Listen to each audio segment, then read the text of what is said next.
Okay, so I've quickly filled our design with wax. Just as a side note, I actually forgot to tell you. So before you fill with wax, if you've done your metal embossing with these tools and you've lubricated your design, just use some methylated spirits. I don't know if you can see that. Just use some methylated spirits and clean it before you fill it with wax. Because of the oily layer, if you don't clean it, the wax can fall out. So I do apologize, I forgot to just let you know about that. So I'm just quickly going to add some design details to these little hearts. And I want to show you that you can actually still do some detail on them even once they've been filled with wax. So I'll do that now. You don't have a heap of time to get it done because the wax dries quite quickly. But at least you can still do something on there if you need to or if you want to.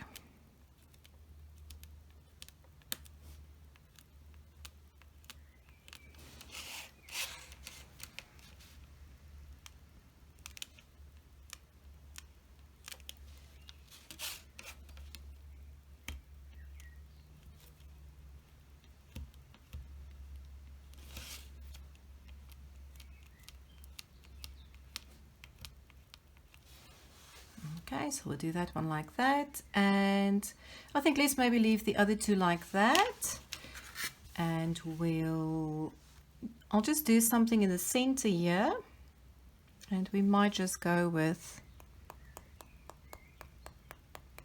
a little dotted background. So especially with the pewter, what looks absolutely gorgeous, and you can go and check it out on my Pinterest page. I've pinned heaps of metal embossing inspiration from the top metal embossing artists from all over the world, and there's some really cool ideas. And so you'll pick it up and see that, especially with the pewter, if you've got a background with some texture on it and your design is plain, it looks incredible, because once we put the patina on, the patina goes and lies in all these little details, and it creates a darker background, and then the shiny parts just really pop. So it just looks absolutely amazing. So I think actually I'm just going to show you a different background technique. And for these little hand-drawn doodles or backgrounds or textures or whatever you want to call them, I actually have a board on Pinterest for that as well. I think it's my personal one, so I might just move it to the business page. But have a look at any of the Zentangle designs. That's all drawn by hand, and it just looks absolutely incredible. And I mean, literally, you just play. You know, it's like when you're sitting in school in a boring class and you just start drawing and doodling. Just do the same thing with your metal. And stand back and be amazed by how amazing it looks once you're done. Okay, so now these are not perfect, hey?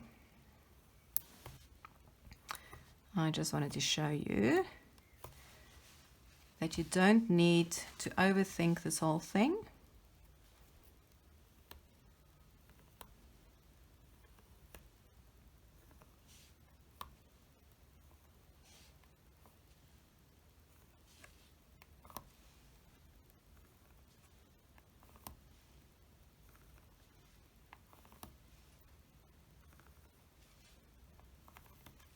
So I really hope that throughout these videos and the processes that I've shown you, that your creative juices have started to flow, because I promise you, if you're anything like me, you will wake up in the middle of the night with heaps of ideas that you just have to make right away. I'm a little bit of an insomniac, and so my best times to work are about between 3 and 5 in the mornings, because the house is quiet, there's no one to bother me, even the dog's asleep, so, you know, quality me time. Okay, so there we go. And so the next thing we want to do is just quickly clean our metal and make sure that there's no, you know, none of the oily residue left on it. So again, just using some cotton balls, using our methylated spirits. Oops. Just quickly want to run it over.